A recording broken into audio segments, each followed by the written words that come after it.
Hello दोस्तों, वैदिक गुरु channel पर आपका स्वागत है। आज की इस कक्षा में हम संस्कृत व्याकरण पढ़ेंगे, जो कि ये पहली कक्षा है जो यूपीटीटी, सुपर टेट या फिर किसी भी अन्य टीचिंग एग्ज़ाम के लिए जिसमें संस्कृत आता है वो बहुत ही इम्पोर्टेंट है। ठीक है, तो आज की कक्षा का टॉपिक है वर्ण परिचय संज्ञा प्रकरण। ठीक है, तो सबसे पहले हम देखेंगे व्याकरण का अर्थ, उद्देश्य और महत्व। व्याकरण शब्द वी आ उपसर्ग, व्याकरण देखिए वी आ उपसर्ग, ठीक है, ये क्या है? उपसर्ग है। और इसमें क्री क्या है? क है ना, व्याक, तो क्री धातु है। और प्रत्यय कौन सा है? Lewd Pratyaya. वी उपसर्ग, वी और आ ये दोनों उपसर्ग हैं। क्री धातु है। ये क्वेश्चन आया है, ठीक है, ये क्वेश्चन आपके एग्जाम में आया है कि व्याकरण कैसे बना हुआ है, कौन सा उपसर्ग है, इसमें कौन सी धातु है, कौन सा प्रत्यय है। तो इसमें ल्यूट प्रत्यय है। ठीक है, तो व्याकरण जो है वो वी आ उपसर्ग पूर्वक क्री धातु से ल्यूट प्रत्यय से बनता है। इसको हम कैसे पढ़ेंगे? इसका ये जो है व्याख्या है कि व्याक्रियन्ते विविच्यन्ते प्रकृति प्रत्यादयो यत्र तद व्याकरणम। इसमें शब्द के प्रकृति से मूल शब्द या धातु और प्रत्ययों आदि का विवेचन किया जाता है, उसे व्याकरण व्याक्रियन्ते विविच्यन्ते प्रकृति प्रत्यादयो यत्र तद व्याकरणम। व्याकरण किसको कहते हैं? जिसमें शब्दों के प्रकृति और प्रत्ययों आदि का विवेचन, मतलब जिसकी व्याख्या की जाती है, ठीक है, उसी को हम व्याकरण कहते हैं। अब इसमें देख लीजिए, एक श्लोक है इस पे, चत्वारि श्रृंगा त्रयोश्च पादा द्वे शीर्षे सप्तहस्तासो अस्य त्रिधा बद्धो वृषभोरुर्वीति महो देवो मर्त्या अविवेश। तो इसका अर्थ क्या हुआ? चत्वारि सिंह मतलब चार सींग, त्रयो अस्य पादः तीन पैर। चार सिंह में कौन कौन से आते हैं? नाम आ गया, क्रिया आ गई, उपसर्ग आ गया और निपात आ गया। ठीक, और क्या है? त्रयो अस्य पादा, तीन पैर। भूत वर्तमान और भविष्य जो काल हैं वो तीन पैर के रूप में है। द्वे शीर्षा, दो शीर्ष। सुप और तिंग प्रत्यय जो हैं ये दो शीर्ष हैं, सिर है मतलब। हस्तासो अस्य, हस्तासो, और सात हाथ हैं। प्रथमा से लेकर जो सप्तमी विभक्तियां होती हैं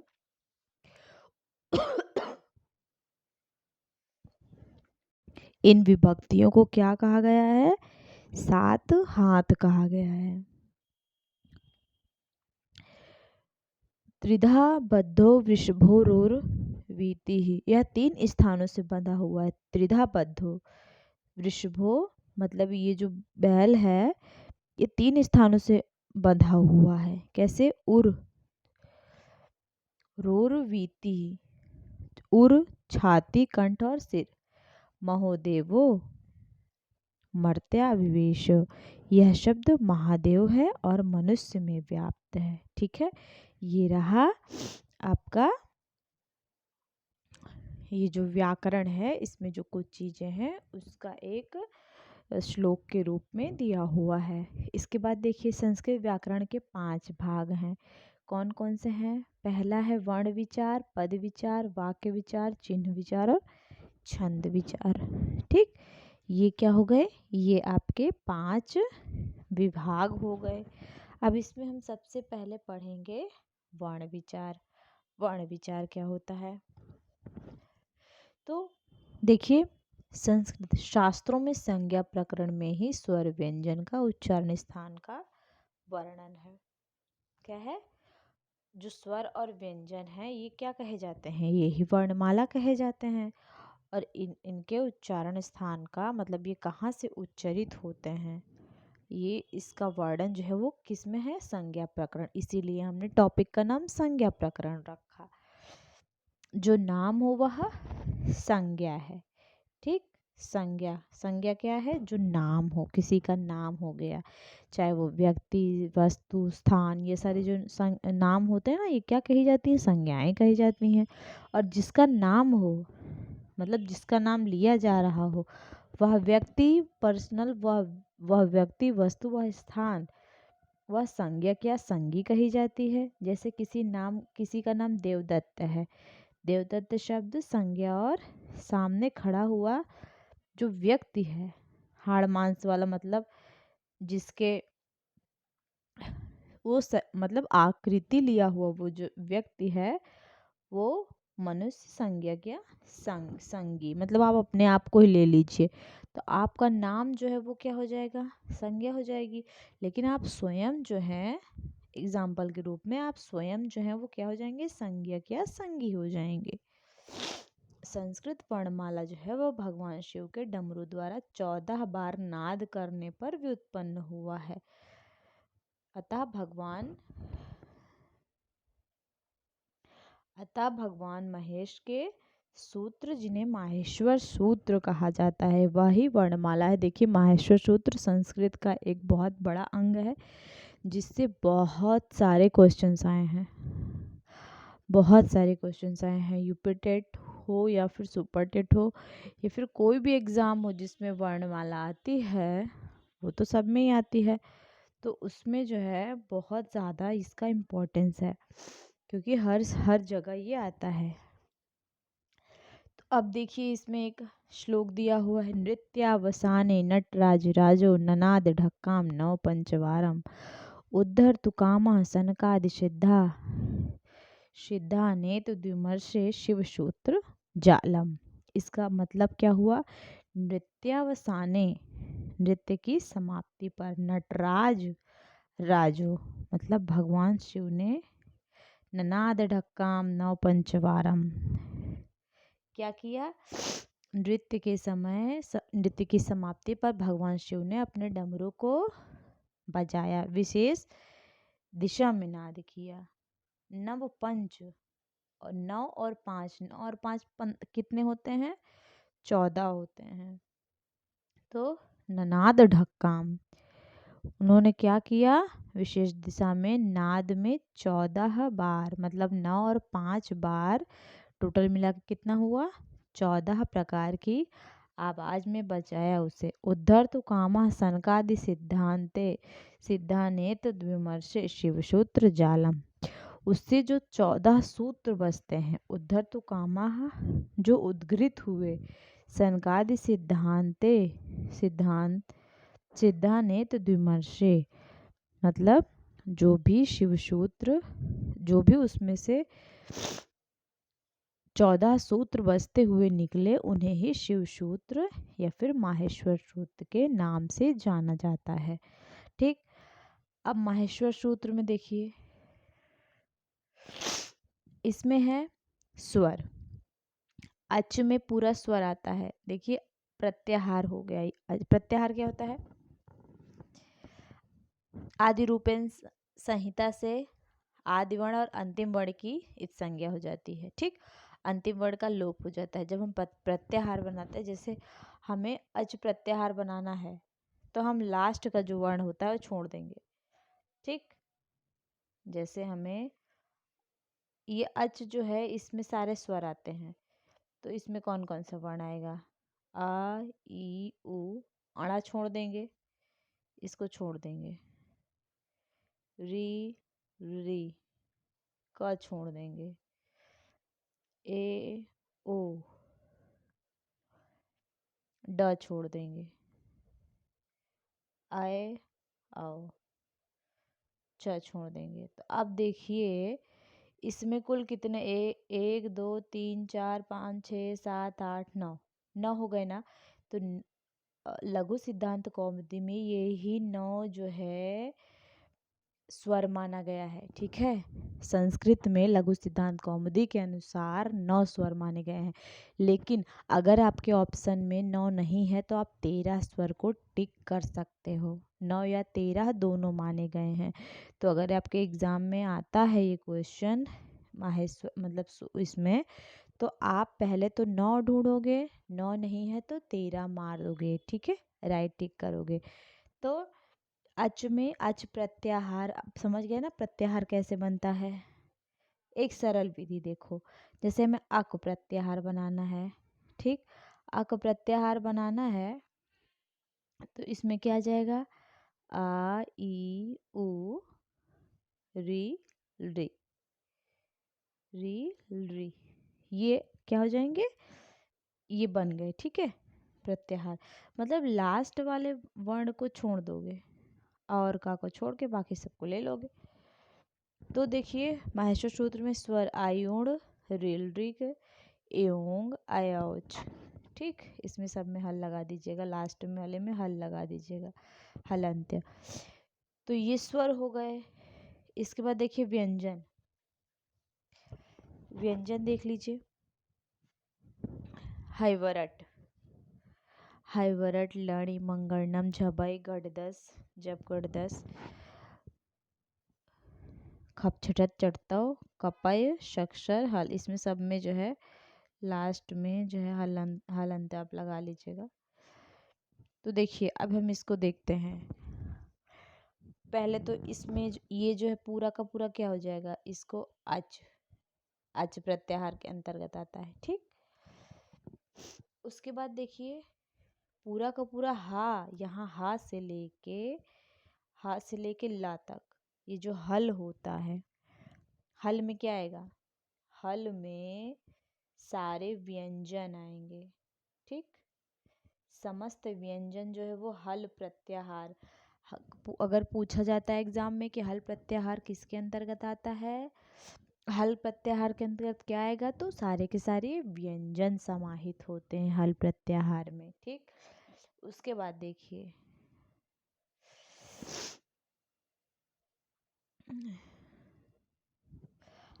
देखिए अच प्रत्याहार देख लिया, स्वर आएंगे सभी स्वर। ठीक, और हल में क्या आएगा, सभी व्यंजन आएंगे। यण, अगर यण प्रत्याहार पूछता है, ठीक, अगर आपसे ये पूछता है कि यण प्रत्याहार, तो यण प्रत्याहार में क्या क्या आता है, या वा रा, यण प्रत्याहार के अंतर्गत आता है अंतस्थ व्यंजन, अंतस्थ व्यंजन। ठीक, अंतस्थ आएगा। अब अंतस्थ में या वा र ल, 4 वर्ण आते हैं ना अंतस्थ में, पढ़ाया था ना, वर, ठीक है, या वा, या आएगा, वा आएगा, रा आएगा और ला आएगा। यण में देखिए टा को हटा देंगे, गोली मार देंगे, अणा को भी हटा देंगे, तो या हाई सॉरी हा नहीं, हा को हटा दीजिए क्योंकि इसमें यण प्रत्याहार है ना, तो या से लेंगे या वर और ये ला, तो ये किस में आ जाएगा, ये अंतस्थ में आ जाएगा। ठीक, इसके बाद देखिए अंतस्थ के बाद शल प्रत्याहार। अब शल में क्या क्या आएगा, जब हम शल बनाएंगे शल प्रत्याहार, तो इसमें देखिए क्या क्या आएगा, शल प्रत्याहार जो होता है उसमें सारे के सारे ऊष्म व्यंजन। देखिए शल, ये ऊष्म सा श श स, रा को नहीं लेंगे, ला को नहीं लेंगे, हाँ। ठीक, ये क्या हो गया, ऊष्म व्यंजन। ठीक, शल प्रत्याहार में क्या आता है, ऊष्म व्यंजन आता है। इसके बाद देखो शल के बाद यम, यम, यम में क्या क्या आएगा, इया और माँ। यम प्रत्याहार में क्या क्या आएगा? इसमें समस्त पंचम वर्ण आते हैं, पंचमाक्षर भी बोलते हैं इसको। पंचम वर्ण मतलब सभी पद का पांचवा वर्ण। इयामा अंगा आड़ा ना। ठीक, इयामा अंगा आड़ा ना। देखिए 2 माँ है ना इसमें, तो लास्ट वाले माँ को गायब कर दो। इया माँ अंगा आड़ा ना, ये पांचों क्या आएंगे? पंचमाक्षर। किसके अंतर्गत? यम प्रत्याहार के अंतर्गत, पंचम वर्ण। ठीक, यम प्रत्याहार के अंतर्गत आएंगे। ये आप खुद से बना सकते हो, अगर एग्जाम में आता है तो आप एक पेज में जो है लिख लो पूरा फटाफट माहेश्वर सूत्र, उसके बाद जो है आप इसको कर सकते हो। उसके बाद देखिए हो गया ना। अब क्या करेंगे? अब झष प्रत्याहार देखेंगे। झष प्रत्याहार, झष प्रत्याहार में देखिए पहले तो इया को हटा देंगे। ठीक, इसमें आएगा क्या? झ भ घ ढ ध। ठीक, ये शा को गायब कर देंगे। झ भ घ ढ ध, ये क्या है? झ भ घ ढ ध, ये आपके चतुर्थ वर्ण है। ठीक, हर वर्ग का चतुर्थ वर्ण किसके अंतर्गत आता है? झष प्रत्याहार के अंतर्गत। किसके अंतर्गत? झष प्रत्याहार के अंतर्गत आता है। झ भ घ ढ ध किसके अंतर्गत? झष प्रत्याहार के अंतर्गत। इसके बाद देखिए झष हो गया। अब देखेंगे जश प्रत्याहार। जश, अब जश में पहले बात सा को गायब कर दीजिए, तो इसमें क्या आएगा? जश प्रत्याहार के अंतर्गत ज ब ग ड द। ठीक, इसके अंतर्गत क्या क्या आएगा? जश प्रत्याहार के अंतर्गत ज ब ग ड द। ये क्या है? ये तृतीय वर्ण कहा जाता है। वर्ग का तृतीय वर्ण किसके अंतर्गत आएगा? जश प्रत्याहार के अंतर्गत। ठीक, हर वर्ग का तृतीय वर्ण जो है वो जश प्रत्याहार के अंतर्गत आएगा। इसके बाद देखिए खय, खय प्रत्याहार हम देखेंगे। अब खय में क्या क्या आएगा? खय, ये लास्ट में सब में प्लीज हलंत लगा लीजिएगा, मेरे पीडीएफ में हो नहीं पाया है। तो देखिए खय में पहले तो हम लास्ट वर्ण को गायब करेंगे। पहले आप ना पहला और अंतिम वर्ण ढूंढा करिए कहाँ किस में आ रहा है। तो खय प्रत्याहार में ख फ छ ठ थ च ट त क प। ठीक, ये सारे वर्ण कितने? 1 2 3 4 5 6 7 8 9 10, ये 10 वर्ण किस में आते हैं? खय प्रत्याहार के अंतर्गत। ठीक, तो ये क्या है? वर्ग के प्रथम व द्वितीय वर्ण है। अगर एग्जाम में पूछता है कि वर्ग का द्वितीय और प्रथम वर्ण किस में आता है, कौन से प्रत्याहार, तो खय प्रत्याहार के अंतर्गत आता है। ठीक है, इसके बाद देखिए, इसके बाद हश। पहले देखेंगे हश, हाइवरट है ना, हश।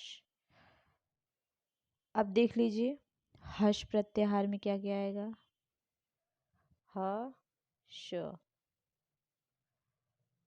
एक मिनट, पहले खर देख लीजिए। अच्छा खर हो गया? नहीं हुआ है अभी, नहीं खर नहीं हुआ है। तो खर प्रत्याहार के अंतर्गत क्या आएगा? पहले देखिए पहला वर्ण ख है ना, खा ढूंढो, ये रहा ख। रा ढूंढो, अब रा कहाँ है? या, ये है। तो अब सारे लास्ट वाले वर्ण इसके गायब कर दो। ठीक है, तो इसमें क्या आएगा, ये पूरा का पूरा खर प्रत्याहार के अंतर्गत अघोष वर्ण आता है। क्या आता है? अघोष। हिंदी में पढ़ाया था ना, हिंदी व्याकरण में काफ़ी कुछ चीज़ें मिलती जुलती हैं। तो अघोष जो है प्रत्याहार, ये खर प्रत्याहार, अघोष जो वर्ण है वो खर प्रत्याहार के अंतर्गत आता है। इसमें पहला, वर्ग का पहला और दूसरा वर्ण, 12 आता है ना इसमें, पहला और दूसरा वर्ण आ जाएगा। और शा शा शा, शा शा स।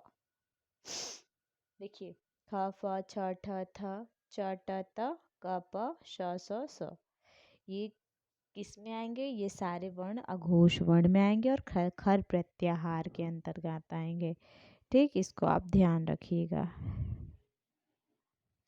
इसके बाद देखिए, अब बना हश। ऊपर जाते हैं, यहाँ पर हश प्रत्याहार। हश प्रत्याहार में दोष वर्ण आते हैं, वर्ग का तीसरा, चौथा और पांचवा, मतलब घोष वर्ण आते हैं। और इसमें क्या क्या आता है? ह, य, व, र, ल। अब देखिए ह कहाँ, यहाँ है ना ह, और श कहाँ है? ये। जब गर्दश में स है और ह में है, तो शुरू कहाँ से हुआ? यहाँ से शुरू होगा, यहाँ अंत होगा। तो पहले लास्ट का वर्ण गायब कर दो, ये लास्ट का वर्ण गायब कर दो। क्या कहेगा? हाय वारा, हाय वारा ला, फिर या मांगाड़ा ना, फिर झभा घड ध, फिर जब गड द। ये सब जो है वो किस में आएगा?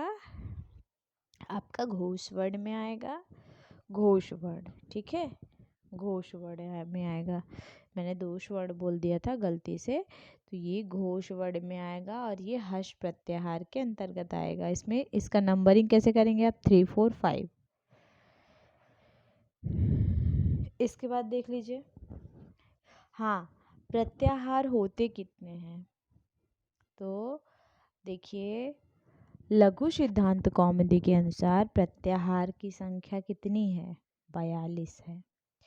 42 कौन कहता है? लघु सिद्धांत। लघु सिद्धांत कौमुदी क्या कहता है कि 42 प्रत्याहार हैं, लेकिन जो वैयाकरण सिद्धांत कौमुदी है इसमें 44 माना गया है। तो अगर ऑप्शन में 42 हो तो 42 हो तो पहले 42 मारिए, अगर 42 नहीं है तो 44 मानने का। ठीक है, 44 प्रत्याहार। ये वैयाकरण सिद्धांत कौमुदी के अनुसार है ये। इसके बाद देखिए, 14 माहेश्वर सूत्रों में सभी वर्णों का उल्लेख है, इसलिए इसका नाम, अन्य नाम क्या पड़ा? वर्ण साम्याम अथवा अक्षर साम्याम। ठीक, इसका नाम वर्ण साम्याम और अक्षर साम्याम भी कहते हैं। वर्ण क्या होता है? वर्णते अभिव्यंजते व लघुतमो ध्वनि एन स वर्णः। ठीक, वर्ण क्या होता है? जिसके द्वारा ध्वनि का लघुतम अंश व्यंजित। वर्णते अभिव्यंजते व लघुतम ध्वनि, मतलब जिसके द्वारा ध्वनि का लघुतमो ध्वनि, ध्वनि का लघुतम अंश व्यंजित किया जाता है, उसे वर्ण कहते हैं। ठीक, वर्ण का मतलब जिसके द्वारा हम ध्वनि को बोलते हैं, ध्वनि का सबसे छोटा अंश जो बोला जाता है वो तो ध्वनि हो गई, लेकिन जब उसको लिखित रूप में लिखा जाता है तो वही वर्ण कहलाता है। और इसी को क्या कहते हैं हम? अक्षर भी कहते हैं। ठीक, वर्ण को ही हम अक्षर कहते हैं। जिसके द्वारा ध्वनि का लघुतम अंश व्यंजित किया जाता है उसे वर्ण कहते हैं। वर्ण का दूसरा नाम अक्षर भी है। अक्षर से क्या तात्पर्य? नाक्षरम क्षरणम यस्मात् तत् अक्षरम, अर्थात ध्वनि का वह लघुतम रूप अक्षर है जिसका खंड नहीं किया जा सकता। मतलब वो अंतिम टुकड़ा है जिसको और तोड़ा नहीं जा सकता। ठीक, उसको ही वर्ण कहते हैं। व्याकरण की शुरुआत कहाँ से होती है? वर्ण से ही होती है। ठीक, छोटी छोटी पहले वर्ण बनता है, शब्द बनता है, फिर उसको मिलाकर शब्द बनता है, शब्द मिलाकर पद बनता है। ठीक, ऐसे ही चीजें जो है बनती जाती हैं। पहले ध्वनि आती है, सबसे पहले तो ध्वनि, ध्वनि के बाद वर्ण। तो इसी तरह जो है जिसको क्षर न क्षरम क्षरणम यस्मात् तत् अक्षरम, ध्वनि का वह लघुत्तम सबसे छोटा रूप, जिस छोटा अक्षर जिसका और टुकड़ा नहीं किया जा सकता, उसको ही हम क्या कहते हैं? अक्षर कहते हैं या वर्ण कहते हैं। जैसे रामा हो गया तो र आ म आ, इसमें देखिए इन सब के और टुकड़े नहीं किए जा सकते। पठति में प आ ठ आ त आ, तो देखिए इसको एकदम छोटा छोटा टुकड़े में वर्ण में बांटा गया है। अब संस्कृत वर्णमाला पढ़ेंगे थोड़ा सा। उच्चारण की संपूर्णता की दृष्टि से विश्व की सभी समर्थ भाषाओं में संस्कृत सर्वोपरि, सर्वसाहित्य समृद्ध, विज्ञान सम्मत और व्याकरण दोष रहित भाषा है। ठीक, व्याकरण क्या है? इसमें दोष नहीं है, क्योंकि जब आप नियम और कानून को लागू कर देते हो तो उसमें से दोष खत्म हो जाते हैं। हम नियम के साथ चीज़ों को जो है सामने ला रहे हैं ना, तो उसमें दोष खत्म हो गए। संस्कृत वर्णमाला में निम्नांकित 50 वर्ण हैं। ठीक, टोटल कितने वर्ण हैं? टोटल 50 वर्ण हैं जो यहाँ पर दिए हुए हैं। देखिए आ ई उ, हाँ मैंने 13 की बात की थी ना, 13 के, लेकिन लघु सिद्धांत कौमुदी में 9 ही दिए हुए हैं। ठीक, तो और यहाँ पर 13 किस प्रकार हैं? देखिए यहाँ पर 13 स्वर आ ई उ री री। ठीक, छोटा री, फिर यहाँ पर एक और नीचे लगा दीजिएगा री, बड़ा री ए आई ओ औ। ठीक, ये क्या हो गए? ये स्वर हो गए, ये 9 भी होते हैं। ठीक, इसके बाद देखिए क ख ग घ, यहाँ व्यंजन आ गया। क ख ग घ च छ ज झ इय ट ठ ड ढ ण त थ द ध न प फ ब भ म य र ल व श श श। ये सारे के सारे जो हैं कहाँ से कहाँ तक? कहाँ से कहाँ तक? ये देखिए क से लेके माँ तक। ठीक, का से लेके माँ तक ये क्या है? ये आपके जो है स्पर्श व्यंजन है। क्या कहे जाते हैं ये? का से लेके माँ तक आपके स्पर्श व्यंजन है। कादयो माँ वशाना स्पर्शाह। ठीक, इसको का कहा जाता है? कादयो माँ वशाना वशाना स्पर्शाह। इसका अर्थ क्या हुआ कि कादयो, का से लेके माँ तक, कि देखिए यहाँ पे का है, यहाँ माँ है, का से लेके माँ तक जो व्यंजन वर्ण होते हैं वो स्पर्श वर्ण कहे जाते हैं। क्या कहे जाते हैं? स्पर्श वर्ण, स्पर्श वर्ण कहे जाते हैं। संख्या कितनी है? 25 है। ठीक, इनकी संख्या कितनी है? 25 है। इन सभी वर्णों का उच्चारण जिह्वा, ठीक है, कंठ, तालु, मूर्धा, दंत, ओष्ठ, इन सब से होता है। ठीक, और इन 25 वर्णों को कितने भागों में? 5 भागों में विभाजित किया गया है। 5 भागों में विभाजन है इसका। ठीक, 5 भागों में विभाजन है, मतलब एक वर्ग में कितने वर्ण? 1 2 3 4 5 वर्ण होते हैं। वर्ग और वर्ग का अंतिम अक्षर या मांगणाना पंचमाक्षर कहा जाता है। ठीक, इसको क्या कहा जाता है? पंचमाक्षर कहा जाता है। इसमें देखिए का से अंगा तक, ये क्या है? का से अंगा तक, ये कंठ, इसका उच्चारण स्थान कंठ से होता है। इसका तालव्य, इसका तालव्य से होता है, इसका मूर्धन्य से होता है। देखिए ये कंठ, ये तालव्य, ये ट से लेके अड़ा तक मूर्धन्य, मूर्धन्य, और ये तथा दधना, ये आपका दंत्य। देखिए इसका ना मैंने एक वीडियो में पूरी विस्तार से बताया हुआ है, ठीक। सारा उच्चारण स्थान, इसका सूत्र भी इवन बताया हुआ है कि कौन से सूत्र से निकले हुए हैं। तो आप वैदिक गुरु चैनल पर जाकर वहाँ पे प्लेलिस्ट में आप देखोगे ना तो आपको मिल जाएगा, ठीक है।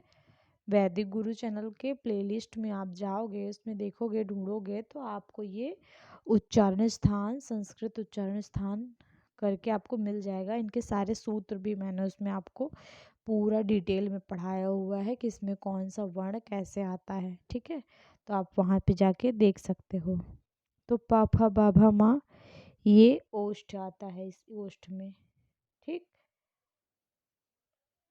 ये क्या है, सभी स्पर्श व्यंजन है, स्पर्श व्यंजन है, ठीक। कितने हैं, 25 हैं। सारे वर्ग में 5 वर्ण आते हैं। और इसमें जो है लास्ट वाला वर्ण क्या कहा जाता है, पंचमाक्षर कहा जाता है, यमा अंगाड़ा नामा। और नासिका से उच्चारण होता है। मैं आगे इसकी व्याख्या करूंगी। इसके बाद देखिए यारा लावा, ये जो यारा लावा है ये किसके अंतर्गत आएगा, ये अंतस्थ, अंतस्थ,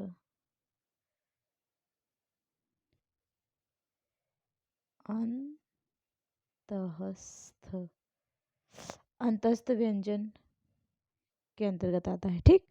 यार अलावा उसके बाद देखिए कुल कितने हैं, 4 हैं। उसके बाद देखिए ऊष्म आता है, ये क्या है, ऊष्म है, ऊष्म वर्ण है। अनुस्वार ये होता है, विसर्ग जो है वो ये होता है, ठीक। विसर्ग का साइन ये है, अनुस्वार ये है, दोनों अयोगवाह कहे जाते हैं, अयोगवाह, ठीक। अब देखिए इसमें एक जीवामूली और उपधमानी भी है। जीवामूली और उपधमानी को भी हम अयोगवाह कहते हैं। अनुस्वार, विसर्ग, जीवामूली और उपधमानी जो है ये 4 जो है तो वो अयोगवाह के अंतर्गत आते हैं। ये दोनों भी अयोगवाह के अंतर्गत आते हैं। इसका चिन्ह कैसा है, ऐसा होता है, ठीक। अनुस्वार, विसर्ग, जीवामूली, उपधमानी ये 4 जो हैं वो किस में आते हैं, अयोगवाह में आते हैं। प्रत्याहार सूत्रों में इन वर्णों का योग नहीं है, ठीक।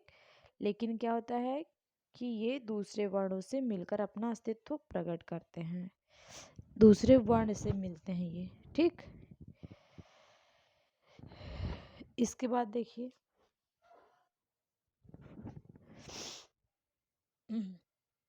स्वर वर्ण। स्वर वर्ण क्या होते हैं, जो वर्ण स्वतः उच्चरित होते हैं, अर्थात जिन वर्णों के उच्चार्यन्ते व उच्चारण से किसी दूसरे वर्ण की सहायता नहीं लेनी पड़ती, उन्हें स्वर वर्ण कहते हैं। स्वर क्या होता है, स्वतंत्र होता है, स्वयं राजन्ते यदि स्वराः। स्वर जो होते हैं स्वरयन्ते, मतलब स्वर जो होते हैं वो स्वतंत्र होते हैं और खुद राज करते हैं, तो इन्हें स्वर वर्ण। स्वरयन्ते स्वतः ध्वनि विशेषा इति स्वरा, अर्थात जो ध्वनि विशेष स्वतः उच्चरित होती है, जो ध्वनि स्वतः उच्चरित अपने आप उच्चरित होती है, जिनको बोलने के लिए हमें किसी की सहायता लेने की ज़रूरत नहीं पड़ती, उन्हें स्वर वर्ण कहते हैं। जैसे आयु रीलरी हो गया, ये ह्रस्व में आएगा, ठीक। देखिए स्वर वर्ण को कुल 13 हैं, ठीक। काउंट करिए, 1 2 3 4 5 6 7 8 9 10 11 12 13, कुल कितने हो गए, 13 हो गए। 9 भी लिख सकते हैं आप। तो देखिए आयु रीलरी जो है ये किस में आ जाएगा, ये ह्रस्व में आ जाएगा, ठीक। और बड़ा, बड़ी, बड़ाऊ, बड़ा, बड़ी, बड़ाऊ, री, ए, ऐ, ओ, औ, ये कितने हैं? 4 4 8। ये 8 कितने हैं? दीर्घ में आ जाएंगे। ठीक, ये कितने हैं? 5। स्वर ह्रस्वर मतलब छोटा, जो ह्रस्वर है, देखिए री ह्रस्व में आता है, इसका दीर्घ नहीं बनता है। ठीक, ये भी ध्यान रखिएगा कि ह्रस्व जो है, री ह्रस्व है, इसका दीर्घ नहीं बनता है। और दीर्घ जो है, आ, ई, उ, री, ए, ऐ, ओ, औ, कितने हैं? ये कुल जो है 8 हैं। ठीक, दीर्घ कुल 8 हैं, तो 8 और 5 कितना होगा? 13 हो जाएगा। ठीक,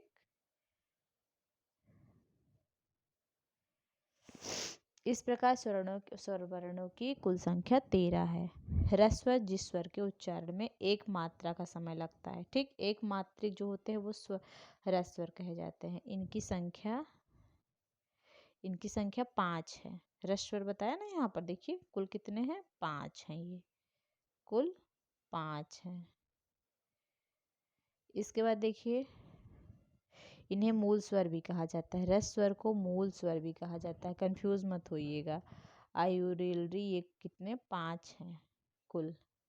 इसके बाद दीर्घ स्वर देखिए, जिस स्वर के उच्चारण में 2 मात्राओं का समय लगता है, काल मतलब समय लगता है, ठीक, उन्हें दीर्घ स्वर कहते हैं। इनकी संख्या 8 है। बड़ा, बड़ी, बड़ाऊ, री, ए, ऐ, ओ, और औ।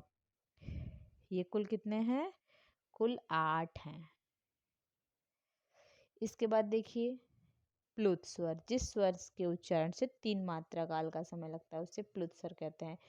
ओम, ओम, भो, ठीक, कृष्णा, इनको इनका प्रयोग पुकारने या चिल्लाने में होता है।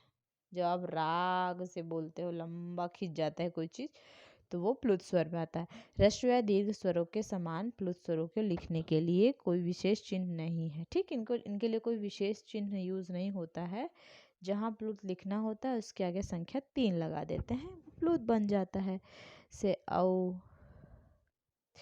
आ, ई, ऊ।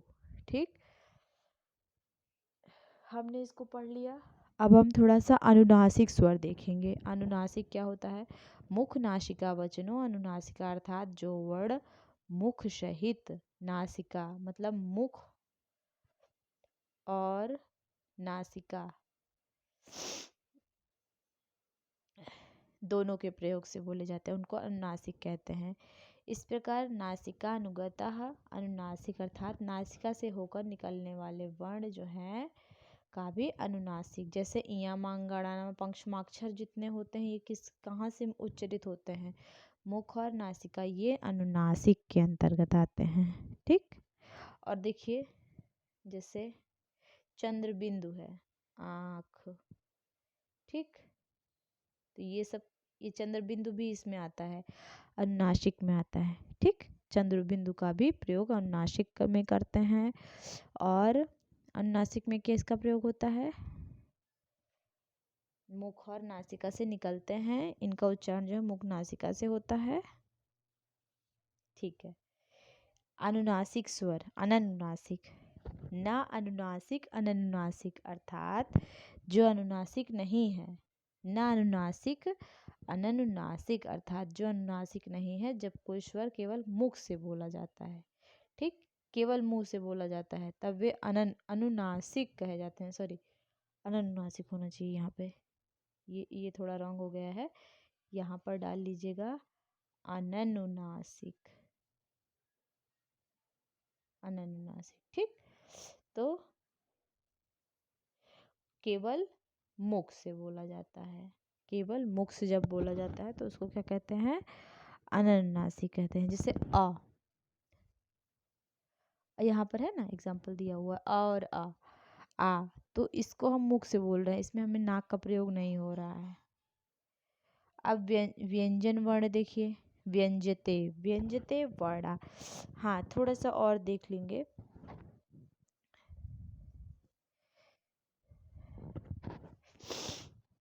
यहाँ पर थोड़ा देखेंगे।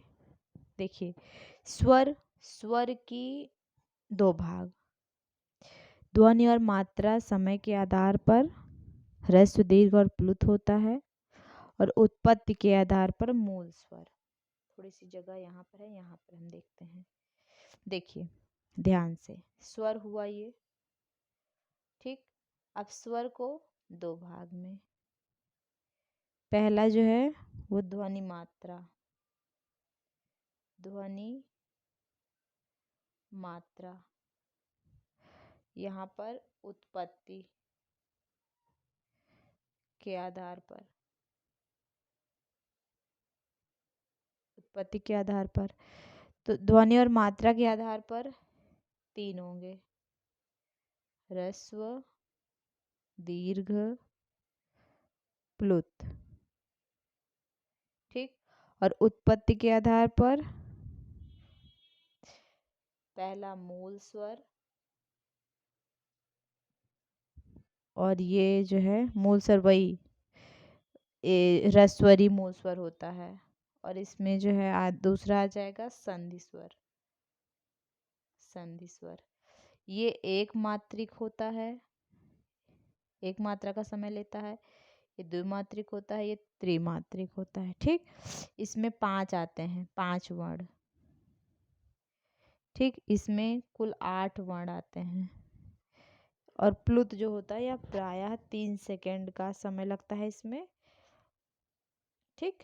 सभी स्वर जो होते हैं वो त्रिमात्रिक होते हैं, त्रिमात्रिक सभी स्वर होते हैं। पहले में 1 सेकंड का समय, दूसरे में 2 और तीसरे में 3 सेकंड का समय लगता है। अब मूल स्वर ये भी 5 होते हैं, ठीक। आ यू रील री, ये 5। उसके बाद देखिए स्वरों की गणना जब पूछी जाती है तो लघु सिद्धांत कौमुदी के अनुसार मैंने बताया अच जो होता है, अच स्वर जो होता है वो पूरा स्वर होता है, मतलब कुल 9। लघु सिद्धांत कौमुदी के अनुसार स्वर की संख्या कितनी है? 9 भी है और 13। लघु सिद्धांत कौमुदी के अनुसार 9 है, ठीक। और अगर 9 का विकल्प ना हो तो 13 होता है, ठीक। 13 जिसमें मूल स्वर 5 हैं, ठीक। और दीर्घ स्वर कितने हैं? 8। तो 8 और 5 कुल मिलाकर 13, 13 भी हो सकता है, ठीक। अब थोड़ा सा हम देखते हैं यहाँ पर व्यंजन। व्यंजते वर्णान्ते संयोगेन द्योत्यते ध्वनि विशेषो एन तद व्यंजनम, अर्थात किसी अन्य स्वर के स्वर वर्ण के सहारे जो कोई विशेष ध्वनि प्रकट की जाती है उसे व्यंजन वर्ण कहते हैं। जैसे क, ख, ग, घ, अंगा। इसमें क्या होता है कि किसी अन्य वर्ण के सहारे कोई विशेष ध्वनि प्रकट होती है। अब देखिए यहाँ पर कैसे, ये कैसे कह रहे हैं? इसलिए कह रहे हैं क्योंकि ये सब जो व्यंजन जो होता है वो स्वर पर आश्रित होता है, किसी वर्ण के सहारे, मतलब स्वर के सहारे बोला जाता है। जैसे देखिए क है तो क पूरा नहीं है, ये रहा व्यंजन। जब इसमें हम स्वर को जोड़ देते हैं तो ये पूरा का पूरा क्या बन जाएगा? का बन जाएगा, ठीक। जब हम इसमें स्वर को जोड़ते हैं तो इसी तरह जैसे ख है तो ख में आ मिलाएंगे तो क्या बन जाएगा? खा बन जाएगा, ठीक। तो ये क्या हो जाएगा? ये हो जाएगा, ये व्यंजन, व्यंजन में स्वर मिलाया तो ये बन जाएगा व्यंजन, ठीक। स्वर में, अरे व्यंजन में जब स्वर को मिलाते हैं तो वो पूर्ण व्यंजन बनता है। व्यंजन वर्ण 4 प्रकार के होते हैं। कौन कौन से? स्पर्श, अंतस्थ, ऊष्म, अयोगवाह। मैंने इसकी पहले व्याख्या कर दी है, फिर भी देखिए। स्पर्श वर्ण जो होता है कादियो माँ बसाना, का से माँ तक के व्यंजन जो होते हैं वो स्पर्श वर्ण कहते हैं। अंतस्थ भी बता दिया। अंतस्थ में क्या क्या आता है? यरा, ला, वा, ये अंतस्थ होते हैं। मुख के अंदर या ठहरे हुए से लगते हैं ये, ठीक। स्पर्श और ऊष्म वर्णों के मध्य में स्थित होने के कारण भी इन वर्णों को अंतस्थ कहते हैं। ये किसमें? स्पर्श और ऊष्म के बीच में, स्पर्श और ऊष्म के बीच में, स्थित होते हैं ये। ठीक, मान लो एग्जाम में आ गया कि अंतस्थ वर्ण किसके किसके बीच में होता है, तो स्पर्श और ऊष्म के बीच में होता है। अब ऊष्म व्यंजन जो होता है इसको देखिए, तो इसमें क्या क्या आता है, इसमें श स ह, कुल 4 आते हैं। ठीक, ये कुल जो है 4 आते हैं।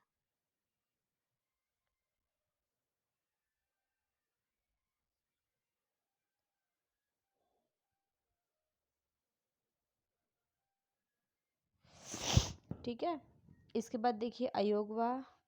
ये अंतस्थ में थोड़ा सा और एक चीज देख लीजिएगा, जो है इसमें क्या कहते हैं कि संप्रसारण होने के कारण, मतलब या वा रा और ला जो है, ये 4 वर्ण जो हैं इसमें क्रमशः ई उ री और री होकर स्वर हो जाते हैं। ठीक, इसमें क्या हो जाते हैं, ई उ री होकर, मतलब देखो या रा ला व जो है, इसमें इन चारों वर्ण में ला,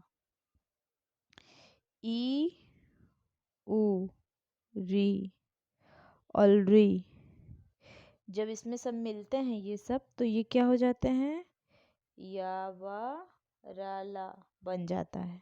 ठीक, होकर व्यंजन हो जाते हैं। इन्हीं अंतस्थ वर्णों की कुल संख्या 4 है।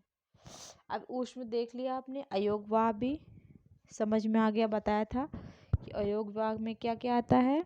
अयोगवाह में अनुस्वार, विसर्ग, जीवामूली, जिह्वामूली, मूलीय और उपध मानीय, ये कुल 4 जो हैं वो अयोगवाह के अंतर्गत आते हैं। ठीक, अब संयुक्त व्यंजन में, संयुक्त व्यंजन देख लीजिए, संयुक्त व्यंजन में देख लीजिए, छ त्र ज्ञ, का और श, का प्लस श, छ हो गया।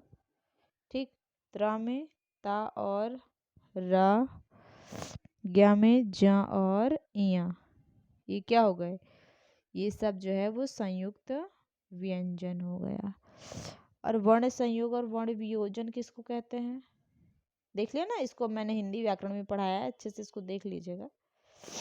वर्ण संयोजन और वर्ण वियोजन कैसे कहते हैं, देखो वर्ण वियोजन जो होता है, क्या, देखो संयोग मतलब क्या होता है, संयोग का अर्थ आप समझिए कि किसी चीज को मिलाना संयोग होता है, और वियोजन मतलब विखंडित करना। जैसे देखो राम, एक छोटा सा उदाहरण आप देख लीजिए, राम। अब राम जो है वो राम को क्या कहेंगे, राम है संयोजन, संयोजन है ये। जब इसको हम खंड करेंगे, र में हलंत अलग कर दिया, आ बड़ा आ निकाल दिया, फिर प्लस फिर माँ हलंत कर दिया, आ निकाल दिया, इसमें छोटा आ मिल गया म में, तो म बन गया, रा में बड़ा तो रा मिल गया, तो ये क्या कहा जाएगा, ये वियोजन कहा जाएगा। वियोग, वियोग जब होता है तो क्या होता है, बिछड़ जाते हैं ना लोग, इसी से याद रखिए। वर्ण संयोजन और वर्ण वियोजन, संयोग करना मतलब दो लोगों का मिलना, दो चीजों का मिलना, वो संयोग हो गया। वियोग मतलब दो चीजों को अलग करना, वो ही वियोग हो गया। आ और री की मात्रा नहीं होती है। ठीक, आ और री ये दोनों की मात्रा नहीं होती, ये बिना मात्रा के होते हैं। और जो री होता है वो स्वतंत्र होता है, सॉरी री होता है, री की भी कोई मात्रा नहीं होती है। एग्जाम में पूछा गया था, जब मैंने टीईटी का एग्जाम दिया था तो मेरे उसमें क्वेश्चन ये आया हुआ था। ठीक, इसके पहले जब एग्जाम हुआ था टीईटी का तो मैंने दिया हुआ था, तो उसमें जो है री आया हुआ था कि री किस में आता है, ह्रस्व में आता है कि दीर्घ में आता है, तो री ह्रस्व में आता है और इसकी कोई मात्रा नहीं होती। प्रत्याहार निर्माण बता दिया आपको अच्छे से, उसको मैंने। लघु सिद्धांत कौमुदी के अनुसार प्रत्याहार की संख्या 42 है और वैयाकरण सिद्धांत कौमुदी के अनुसार 44 वस्तुतः प्रत्याहार 44 ही होते हैं। प्रत्याहार का निर्माण का नियम क्या होता है? प्रत्याहार बनाने के लिए 14 सूत्रों में से प्रत्याहार के प्रथम वर्ण को ढूंढना होता है। ठीक, पहला वर्ण हमने ढूंढा था ना अभी। फिर उन्हीं सूत्रों में से प्रत्याहार के अंतिम वर्ण को, अब दोनों के बीच आने वाले तमाम वर्णों को लिखना चाहिए और जो अंतिम वर्ण होता है उसको हटा देते हैं। प्रत्याहार से जाने वर्णमाला अच में देखिए यहाँ पर सभी स्वर आ गए। किसके अंतर्गत? अच के अंतर्गत आ गए। अच के अंतर्गत क्या आता है? सभी स्वर आ जाता है। कुल कितने हैं? 9। इसके बाद हल में पूरा का पूरा व्यंजन आ जाएगा। पूरा का पूरा व्यंजन जो है वो हल में आ जाएगा। ठीक, उसके बाद यण।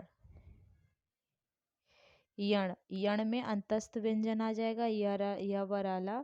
ऊष्म में शाशा शाहा। ठीक, ऊष्म वर्ण आ जाएगा शल प्रत्याहार में। ये प्रत्याहार हैं। हल प्रत्याहार, यण प्रत्याहार, शल प्रत्याहार। अम में पंचम वर्ण आएगा, पंचमाक्षर यमांगणना। झष प्रत्याहार में चतुर्थ वर्ण आएगा, झ भ घ ढ ध। ठीक, ये चतुर्थ वर्ण मतलब हर वर्ग का चतुर्थ वर्ण, फोर्थ वर्ण। ठीक, ये क्या हो जाएगा? झष प्रत्याहार के अंतर्गत आएगा। जश में थर्ड वर्ण मतलब तृतीय वर्ण, हर वर्ग का तृतीय वर्ण, ज ब ग ड द। खय में वर्ग के प्रथम और द्वितीय वर्ण आएंगे, ख प छ ठ थ च ट त क प। ये सारे वर्ग के प्रथम और द्वितीय वर्ण हैं। वर्ग के प्रथम और द्वितीय वर्ण हैं, भरोसा नहीं होता तो आप देख लीजिएगा निकाल के। फिर खर अघोष वर्ण आएगा, इसमें पहला और दूसरा श श स। ये दोष वर्ण नहीं है, इसको घोष वर्ण डाल लीजिए। इसमें क्या आएगा? वर्ग का तीसरा, चौथा और पांचवा वर्ण आ जाएगा। ठीक, तीसरा, चौथा और पांचवा वर्ण जो होता है वो क्या होता है? घोष होता है। ठीक, तो आज के लिए इतना ही। मैंने काफ़ी कुछ आपको करा दिया। अब बाकी का नेक्स्ट क्लास में कराऊंगी। वैदिक गुरु चैनल पर आप बने रहिए, आपको एग्ज़ाम की सारी चीज़ें प्रोवाइड की जाएंगी।